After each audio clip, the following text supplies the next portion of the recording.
The night was damp and cold, the kind of darkness that seemed to seep into bones and linger like a punishment. Eliza sat on the wooden stoop of her family's worn-out shack, her dress torn at the hem, her hands raw from endless labor. She had always been the quiet one, the one who obeyed without question, and for years she thought that must have been enough. But in her father's eyes, she was weak. To her mother, she was an extra mouth to feed. To her brothers, she was nothing more than a burden, a reminder of the family's poverty. She had heard the whispers long before the words were said aloud up that she wasn't worth the food she ate, that she would never bring in dowry or coin. What man would want her? She was not pretty in the way her younger sister was, not bright with a sharp tongue or clever hands. She was plain, with a tired gaze that made her seem older than her years. And so when the talk came of her being sold off, it hardly surprised her. The night they told her, she did not cry. Her father sat at the rough-hewn table,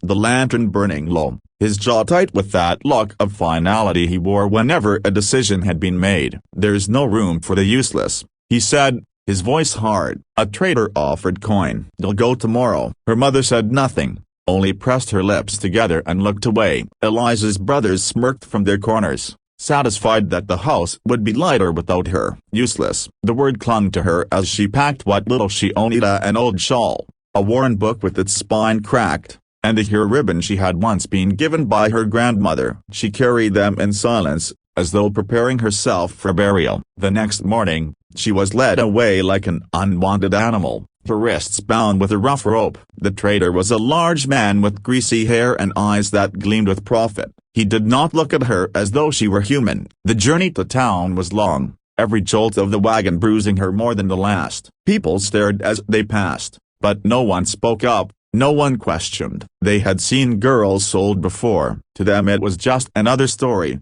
another transaction in a world where the weak had no voice. Eliza lowered her head, feeling her heart grow heavier with every mile. When they reached the marketplace, she was shoved forward, placed on a raised platform of rough planks. Chains were clasped around her wrists for show, though she did not fight, did not resist. The trader barked out her age, her ability to work, the price he thought she might fetch. Laughter rose from the crowd, a sharp, cruel, cutting through her like blades. "Too thin," one man jeered. "Not much spirit in her," said another. "Wouldn't give 2 coins for that one." They laughed because she stood so still, her eyes distant, her back bent under the weight of her own silence. They laughed because to them she was not a person, but a spectacle, a joke. And then, from the edge of the crowd, a voice cut through, low, steady, and unlike the others. "I'll take her." The laughter stilled. Heads turned. Standing there was a man who seemed carved from the mountain itself. Tall, broad-shouldered, with a beard that hid much of his face, his clothes rough and worn from years of solitude. His eyes were a stormy gray, piercing in their quiet intensity. The people recognized him as Caleb, the mountain man, the one who lived alone in the high wilderness where few dared to wander. The trader raised a brow. "You, Caleb, what would you want with this one?" The man's gaze did not shift from Eliza. "I've coin enough," he said simply, "and I need her." The crowd snickered again, nudging one another, but there was an unease beneath it. Caleb was not a man they mocked too loudly. He was a figure of mystery, a man who kept to himself but was known for his strength and for surviving where others could not. If he wanted the girl, they would let him have her. The coins clinked into the trader's hand, and the chains were released. Eliza stumbled forward, her wrists bruised, her mind reeling. She had not expected to be bought, not like this. Caleb did not touch her, did not grab her arm as the others might have. Instead, he looked at her with something she had not seen in many years, something close to recognition. "Come," he said, his voice quiet but firm. "You're mine now. Not as they think, but as I need." The journey up the mountain was grueling, and yet for the first time in a long while, Eliza felt a flicker of something unfamiliar, or curiosity. Caleb walked ahead, steady and sure, cutting a path through dense trees and rocky terrain. He carried supplies on his back, offered her water without words, and when she faltered, he paused, waiting without impatience. By the time they reached his cabin, the sun was sinking, painting the peaks in shades of fire and gold. The cabin stood sturdy against the wilderness, built with rough logs and a stone chimney, smoke curling gently into the sky. It was not grand, but it was strong, and it spoke of years of patient labor. Inside, the air smelled of pine and wood smoke. Caleb lit a lantern and set down his pack. Eliza stood awkwardly by the door, clutching her shawl around her shoulders, uncertain of what was expected. He looked at her then, not as an object, not as a purchase, but as though weighing something deeper. "This place is lonely," he said. "A man can lose himself in it. I thought a broken bar maybe it shouldn't be so empty." She blinked, unsure how to answer. "You'll have food here," he went on. "Warmth, a bed. No one will call you useless." His voice softened then, barely above a whisper. "You'll be wife in name, if you'll have it, not a servant, not the burden. A partner, that's all I ask." The words washed over her, strange and tender. Wife, not sold, not chained, not useless. For the first time, she felt something stir in her chinsta, something fragile, like the first green shoot pushing through winter snow. She did not yet know what it meant to be wanted, to be needed. But in that cabin, in the eyes of the lonely mountain man, she sensed the possibility that her story was not yet finished. The world outside would go on mocking, laughing, forgetting. But up here, in the hush of the mountains, something new was beginning, something she had never dared to imagine. Eliza had never known such silence. The mountains swallowed sound in a way that both comforted and unsettled her. In her father's house, noise had always been constant, the barking of orders, the clatter of pots, the sharp laughter of brothers mocking her clumsy hands. Here, the only voices were the wind through the trees, the call of a hawk overhead, and the steady thud of Caleb's axe splitting logs outside the cabin. In those first days, she moved about cautiously, unsure of her place. She rose early to sweep the floor, to wash the few dishes, to mend the worn quilt that covered the bed. She did these things out of habit, not because Caleb demanded it. In fact, he seemed startled when he saw her bent over with needle and thread. "You don't need to wear yourself thin," he said, his shadow falling across her as he came in from the cold. "This is your home now, not a place to prove yourself." His words lingered long after he had gone back outside. Your home. Never in her life had she belonged to any place. She had always been tolerated, never welcomed. Yet here was this man, a stranger still in many ways, offering her not only shelter but belonging. Caleb built with his hands and spoke with his actions. He showed her how to bank the fire at night so it would still smolder come morning. He brought her pelts for warmth and hung herbs from the rafters to dry. He even carved a small stool and placed it by the hearth, saying only, "For you,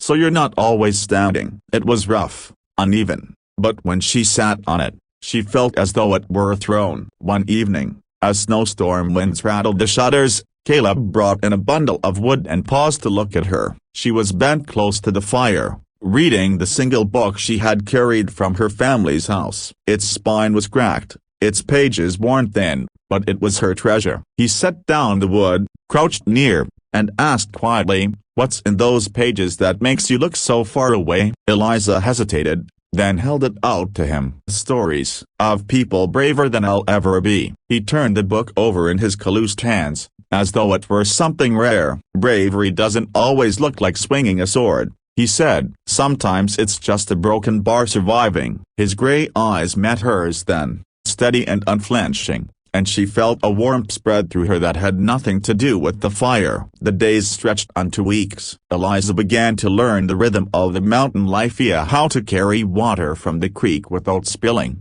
how to snare rabbits, how to listen for the low rumble of snow that meant danger on the slopes. Caleb never mocked her when she stumbled, never called her useless when her hands shook or her steps faltered. Instead, he taught with patience, standing close but never too close, as if to remind her she was free to come or go as she pleased. And slowly, she began to change. Her shoulders straightened, her voice, once little more than a whisper, began to carry. She found herself laughing one morning when a squirrel stole a crust of bread from the windowsill, and Caleb's startled look turned into the faintest, most genuine smile she had ever seen on a man's face. But the past was not so easily erased. At night, when the wind howled and shadows stretched long across the walls, Memories crept back, her father's harsh words, her brother's jeers, the moment her mother turned her face away and said nothing as Eliza was led out the door. On those nights, she would curl into herself, silent tears dampening the pillow. Caleb never asked, never pressed, but one night he found her sitting outside on the stoop, shawl clutched tight around her shoulders, staring at the cold stars. He stepped out and stood beside her, arms crossed, gaze fixed on the same sky. "They told me I was useless," she whispered, the words breaking free as though the wind carried them. His jaw tightened. He did not look at her, but his voice was firm. "Then they were blind." She turned to him, startled by the steel in his tone. "You don't know me. You don't know what I failed at." At that, he did glance at her, eyes fierce in the lantern glow. "I know you're still here. I know you carry water,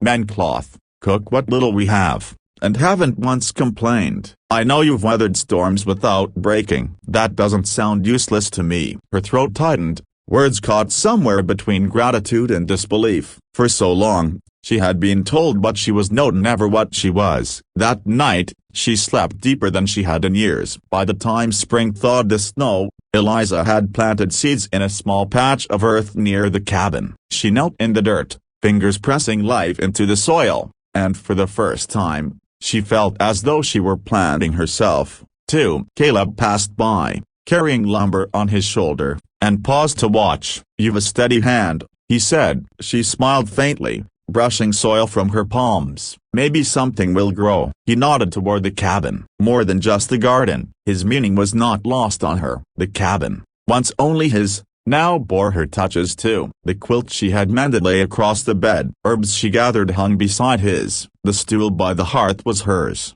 and he had built a small shelf for her book. It was not just his home anymore, it was theirs. One evening, as the sky turned rose and gold, Caleb returned from the woods with a bundle of wildflowers in his hand. He set them down on the table without ceremony, his beard hiding much of his expression. "Figured it was time the place had something soft," he muttered. Eliza's breath caught. No one had ever given her flowers before. She touched the petals as though they might vanish, her chest aching with an emotion she did not yet have a name for. And that was the night he spoke the words that would change everything. As they sat by the fire, the silence deepened easy between them. Caleb shifted in his chair and said, almost gruffly, "You're not here because I bought you. You're here because I want you here." Because he broken bar, "You're my wife now." Not in chains, not in mockery, in truth. Her heart stumbled. She had been called many names in her life: a burden, useless, unwanted, but never wife. Not spoken like that, with reverence and finality. The flames flickered, painting his face in gold and shadow, and she realized that somewhere along the way, she had already begun to believe it. She was not useless. She was not forgotten. She was someone's wife, not because she was sold, but because she was chosen. And in that cabin, high in the mountains where the world could no longer touch her, Eliza knew she had finally found where she belonged.